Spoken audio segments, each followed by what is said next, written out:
Welcome to the Archive Network. I'm Aurelius, and with me, as always, Malik. We curate the philosophy archive. Today we open a new file. Absurdism. Malik, you've had this one on your desk for a while. The 20th century was a brutal teacher. It broke more than bodies. It shattered the old promises of reason and purpose. In a world marked by war, occupation, and betrayal, people began to question if meaning could still be found. Absurdism emerged from that chaos, a philosophy grappling with the silence that followed the storm. Aurelius, that's an important point. The devastation didn't just destroy lives. It dismantled the very foundations of belief. When Europe's faith in progress lay bleeding in the trenches, it was a wake-up call. This wasn't merely a philosophical crisis. It was a human one, forcing individuals to confront a reality where suffering was all too familiar. Exactly. The rules changed overnight, didn't they? What once felt like a courtroom of reason morphed into a waiting room teeming with unanswered questions. Justice? It became elusive, slipping through our fingers like sand. Camus understood this shift deeply. He lived it, after all. We watched as the very foundations of order crumbled, revealing how fragile our societal constructs really are. In times like these, we must remember the lessons history offers, even if they come wrapped in disillusionment. But let's not forget the human cost of that shift. Camus' early life was marked by poverty and loss. His father died in World War I, leaving a void that echoed through his childhood. His mother struggled to survive, working tirelessly to provide for the family.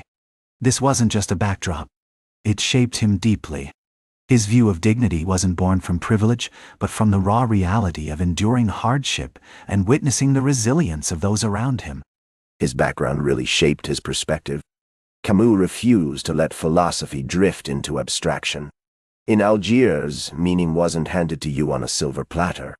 It had to be fought for or endured through hardship. He viewed the world through this lens of struggle. That's why his work resonates so deeply with so many. We can't forget that context matters. It adds layers to his ideas, making them all the more relevant today. Yet, Aurelius, you look at it as if his struggle was merely an intellectual exercise.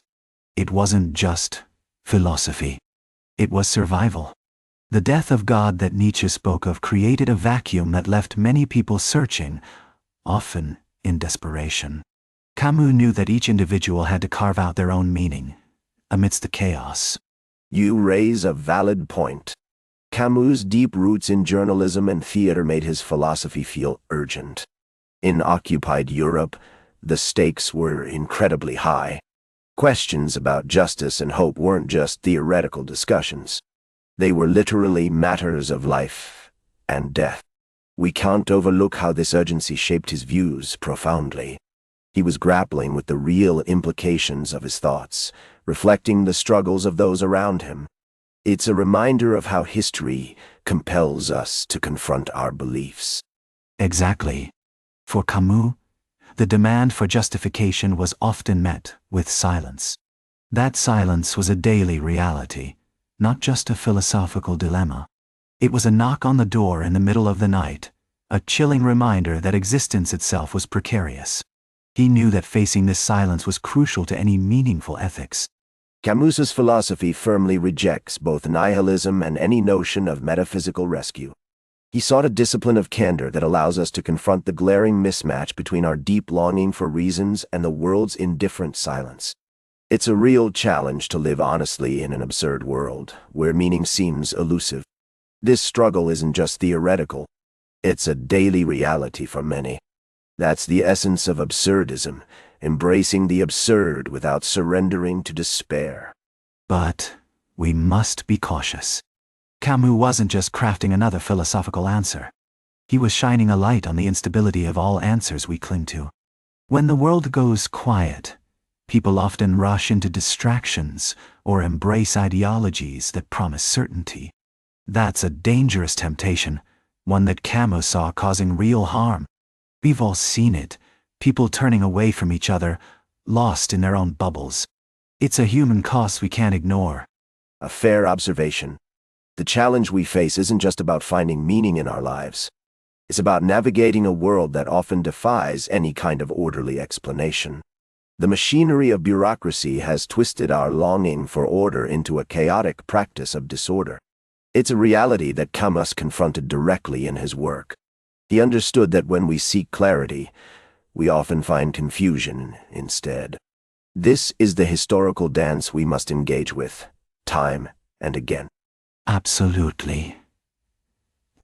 The absurd really comes from the collision between our deep human longing and a universe that often feels silent.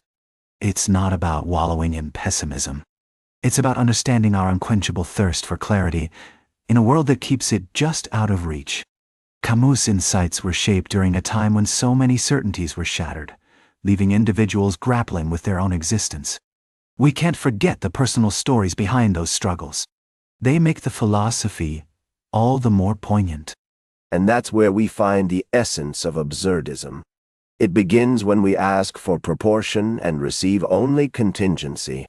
When we look closely, we see that Camus's philosophy emerges as a response to that unsettling silence. It's a call to confront the absurd head-on, to wrestle with the chaos, and to refuse the allure of false comforts that beckon us. In doing so, we can find a deeper understanding of our existence amid the confusion that surrounds us. That's where we leave it for now. Part 1 of 5. Absurdism is far from done. If you're new here, we're Aurelius and Malik, curators of the Philosophy Archive, part of the Archive Network. Part 2 drops soon.